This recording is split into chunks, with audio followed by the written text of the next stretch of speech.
Hi, I'm Gabby, your English speaking coach from GoNaturalEnglish.com. In this lesson, we're talking about pronunciation and how you can sound more like a native English speaker. But pronunciation and sounding more like a native is not just about speaking. It's also about being able to understand fast-talking native English speakers and any fluent English speaker who is really talking fast. We tend to eat sounds, we tend to link sounds, we tend to talk quickly. And so if you want to advance your English speaking and your overall fluency, well, this is the lesson for you. I'm super excited to share 5 advanced English pronunciation points and how you can use them to speak and understand English better. And at the end, the last part of this lesson, I'm going to give you a super fun listening quiz. So hang in there and let's jump into it. Let's begin.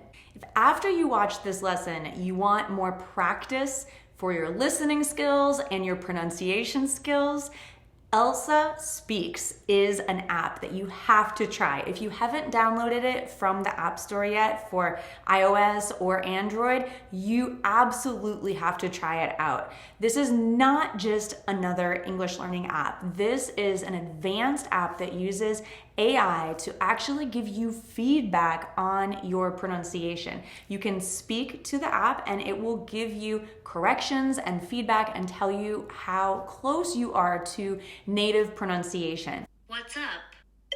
What's up? Can I use this? Can I use this? You can also do listening exercises where you select the correct version of what you're hearing to test yourself to see if you can understand fast-speaking natives. Sun, shun, sun, shine, sign. In the description box of this video, you'll find a link where you can try Elsa Speaks for free for 7 days. In addition, there's a link for 85% off of their lifetime membership. So for English as a second language learners, I highly recommend Elsa Speaks as a great way to improve your pronunciation in the privacy of your own home without embarrassment, without pressure, anytime that you feel like it, as much or as little as you have time for. So again, I suggest you try the free version and then you can decide if you want more options with the paid version. Thank you to Elsa Speaks for sponsoring this English lesson. Now let's practice my top 5 advanced English pronunciation points. My favorite is when sounds totally change and sound completely different than how they are written. So let's start with some very practical phrases and then I'll get into more detailed examples. Everyday phrases. Hi, how are you? Actually, we say this, hi, how are ya? How are ya? You is not spelled Y-A, but that's what it sounds like. How are ya? Hi, how are ya? Hi, how is it going? Hi, how's it going? How's it going? You notice that sounds link together and disappear. And so the 5 points that I'm going to share with you all have to do with sounds changing or disappearing. What are you doing? What are you doing? What are you doing? What are you doing today?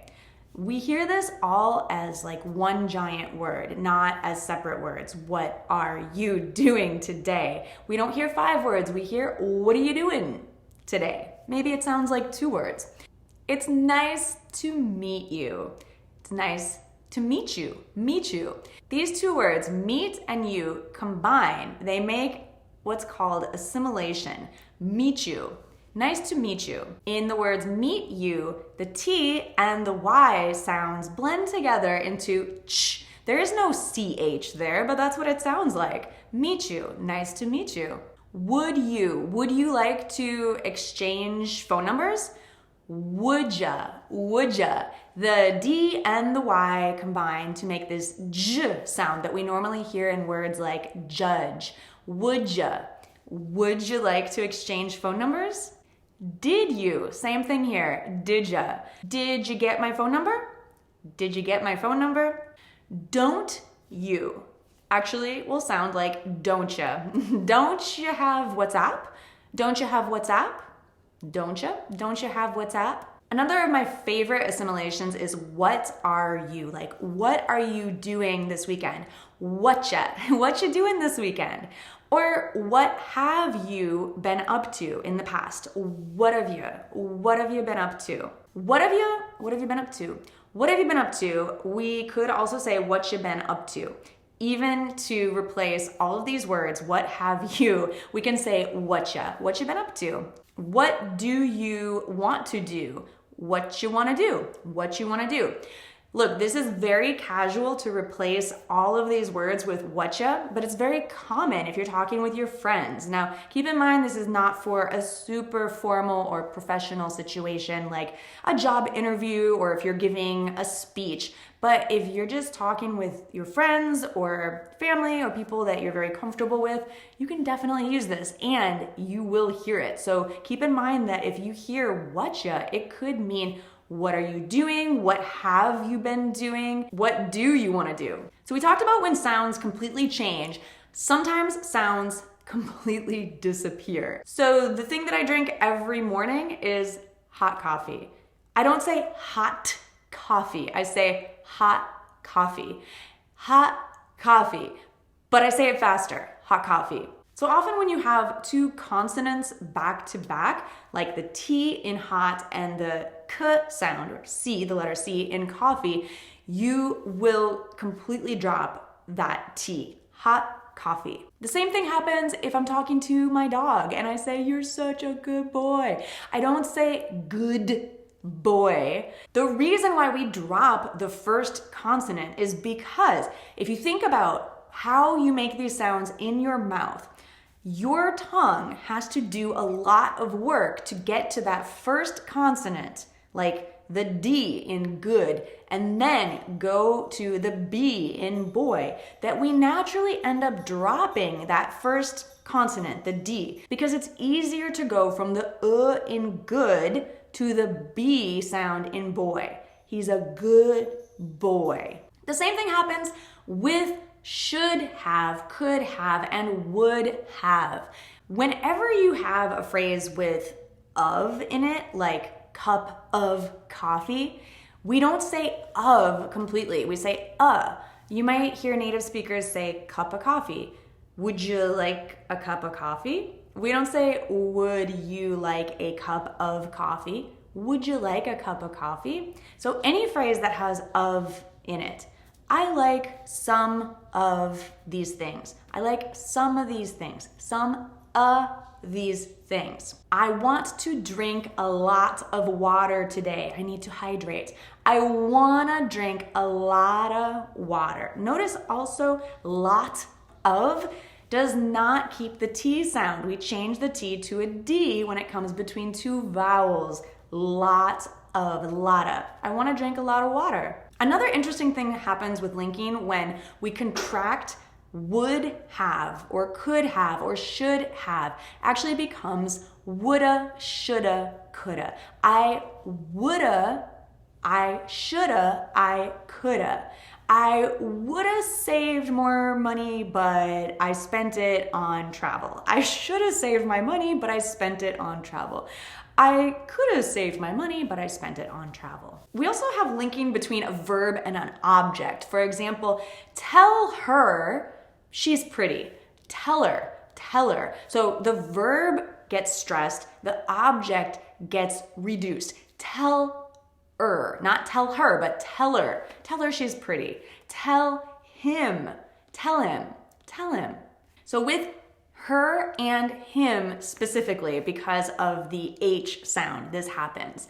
Is he busy? Is he busy? But is she busy? Is she busy? It doesn't change. With the subject he and the objects him and her, you really want to link them together with the words that come before them. Was he there? Was he there? Was he there? If you're offering two options like cats or dogs? Do you like cats or dogs? Cats or dogs? Cats or dogs, not cats or dogs. Cats or dogs. Coffee or tea? Coffee or tea? Coffee or tea? So when you have two options like this, you don't say or, you say coffee or tea, cats or dogs.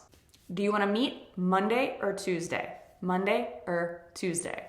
Would you rather be rich or famous? Rich or famous? Rich or famous?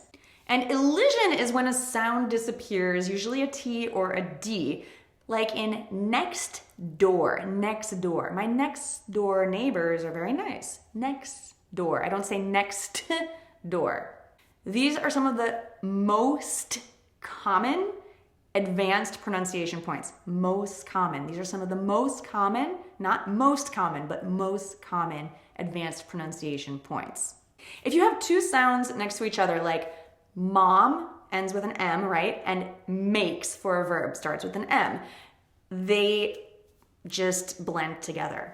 My mom makes, my mom makes, my mom makes, my mom makes the best pancakes. The best pancakes. Not best pancakes, but best pancakes. My mom makes the best pancakes. My mom makes the best pancakes. A lot of sounds disappear, especially if there are similar sounding. A lot of sounds change.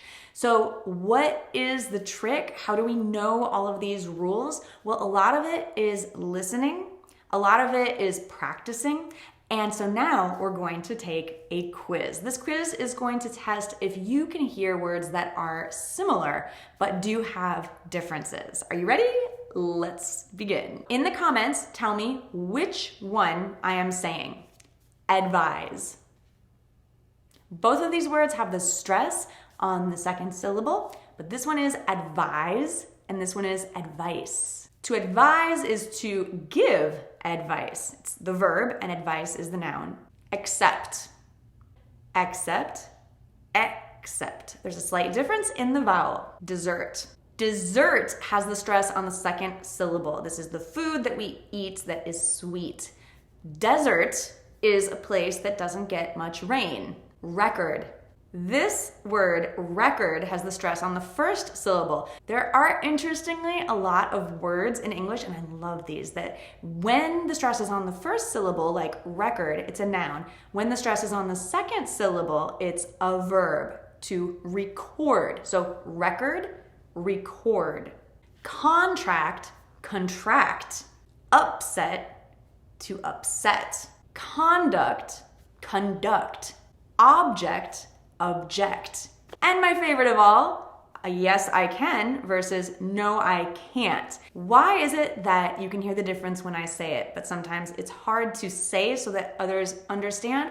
Well, let me give you two tips. When you want to say yes, I can, make the vowel sound very short. Can, can. When you want to say no, I can't, make the vowel sound very long. No, I can't. Also, you can stress the verb more when you add it to the sentence. Yes, I can do that. Yes, I can go there. So really stress the verb more than you stress can when you want to say yes. Yes, I can speak English. When you want to say no, I can't, stress can't more than you stress the verb. No, I can't do that. No, I can't go there. No, I can't speak English. But don't say that because yes, you can speak English. You're doing great. As I mentioned, I recommend that you try the Elsa app so you can practice more just with the app on your phone or another mobile device. And I would love for you to stay in touch to get all of my best free English tips directly in your email inbox. I think this is the best way for you to follow along with Go Natural English and to get guided advice. If you're busy, you don't have time to go searching for the next lesson that you should watch to improve your English. So let me send them directly to you. You can sign up for free for this service at gonaturalenglish.com/email. email. GoNaturalEnglish.com/email. And that's the best way to stay in touch and also to send me your questions. If you have questions about English, that goes directly to my personal email. So I can't wait to see you there at GoNaturalEnglish.com/email. I can also let you know about my favorite apps like Elsa Speaks and other opportunities for you to practice your English. Thanks so much for watching. Be sure to subscribe here to Go Natural English for you to get the most practical and amazing English tips that you will not learn in the classroom. You're learning from over 20 years of teaching experience around the world to students of all different backgrounds, all different native languages, and this is how people speak in the real world, not in textbooks. So I hope you're enjoying it. I hope it's helpful. Thanks again for watching, and I'll see you here next week. We do a weekly English tip on YouTube and on the blog at GoNaturalEnglish.com. So I'll see you guys next week. Thanks for watching. Mwah. Bye for now.